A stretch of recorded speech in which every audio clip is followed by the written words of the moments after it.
This is my match footage from the 2021 Virginia State IDPA Championships held at the Lafayette Gun Club in Yorktown, Virginia. This is the warm-up stage. It's 2 to each body, 2 to each head, and for a lot of the stages, the first magazine was downloaded to 6. If you're finished, unload and show clear. If clear, slide forward. Due to the constraints of the gun club's range layout, a lot of our stages were relatively short, but very wide. And again, started with a downloaded magazine. Move to the other side. There were a lot of tricks like this where a doorway or a popper activated a mover on the other side of the stage.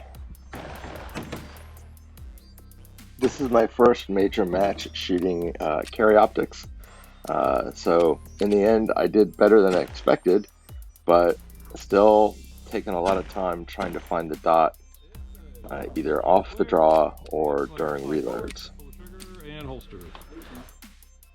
This is another stage where a popper on one side of the stage activates a mover on the other side of the stage.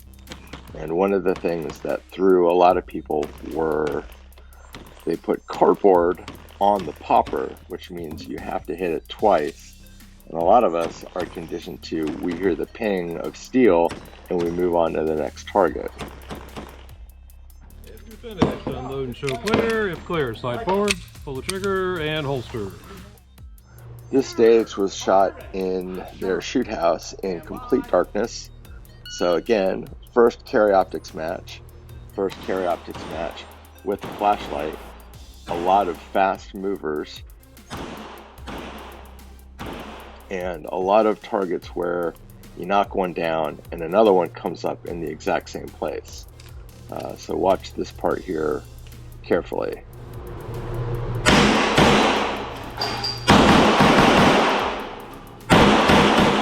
A lot of us missed that second target.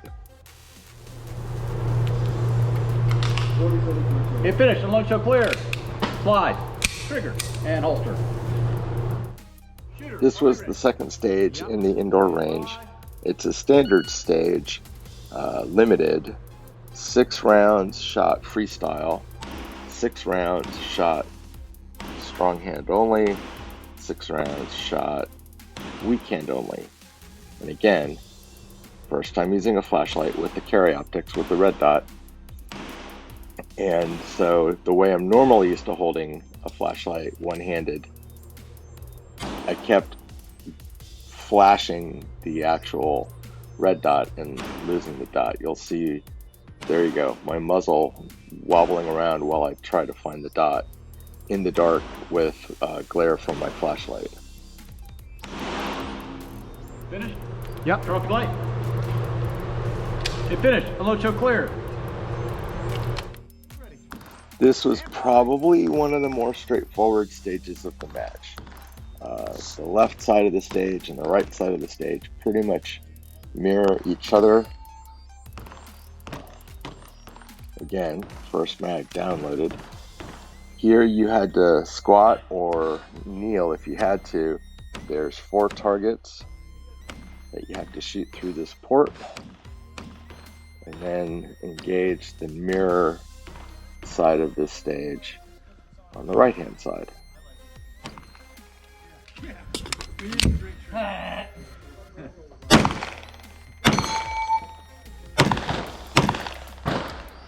Shoot, hit finish, unload, show clear. Hit clear, slide forward, pull the trigger.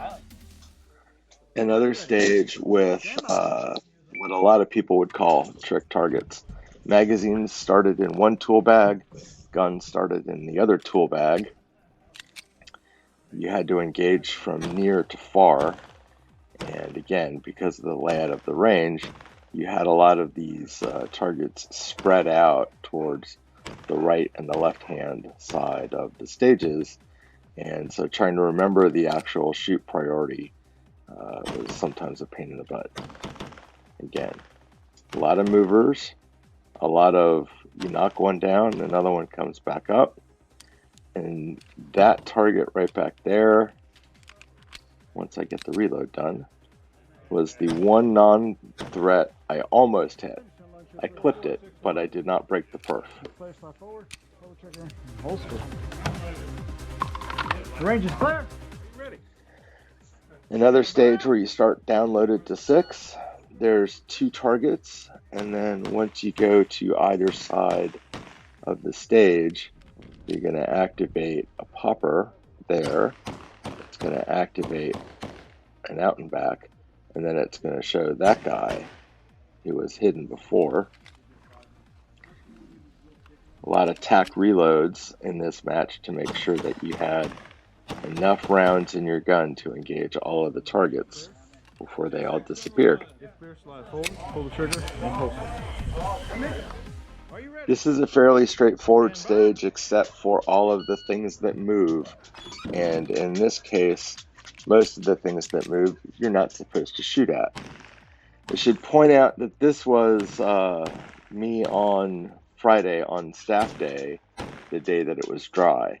Saturday we had 2 huge thunderstorms roll through, and most of the range became 6 to 8 inches of standing water. I have some pictures at the end of the video showing this stage and a couple of the other stages completely submerged. I also need to point out that you shot this entire stage from a kneeling position, and your gun and your magazine started in that box. Either stand up and holster or just holster, either one. There's not a whole lot to see from my GoPro video of this stage, so I inserted a still of what the stage looked like. All of these targets are shot in tactical priority, either from right to left or left to right, depending on what side of the fault lines you went prone on. And all of these targets are at least 25 to, at the most, 50 yards away. What was that all about? Very challenging. And again, my red dot is zeroed for 25 yards, so a couple of these targets, I had no idea where I was hitting, and it took me a while to find where my point of aim versus point of impact was. If finished, unload, show clear. If clear, slide forward. 4. Go ahead and get up. Slide forward. This was an interesting stage. There's 3 targets downrange on the other side of the fence that you had to shoot from near to far, and the trick to this stage was finding a position on the fence where you could easily see all 3 targets without a drastic amount of movement. Once you engage these 3, you go to the other side of this wall and engage 3 more targets.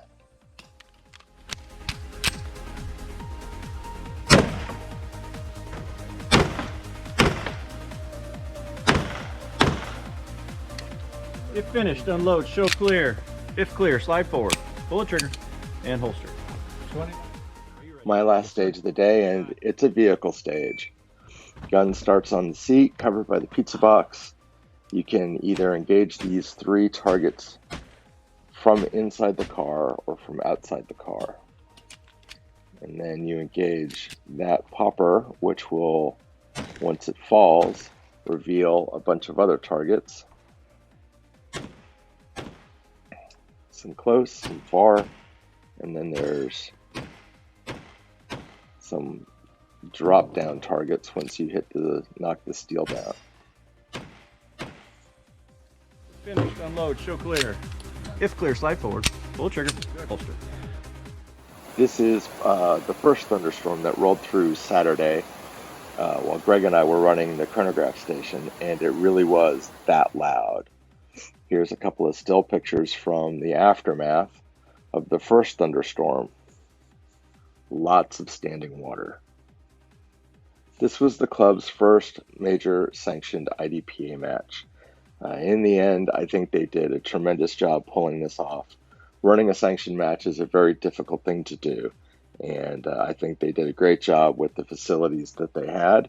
I think they learned a lot of lessons, and I hope that they do it again next year. In the end, I finished better than I expected, but worse than I'd hoped for. Not bad considering the fact that it was my first major carry optics match. See you in the future for more match coverage.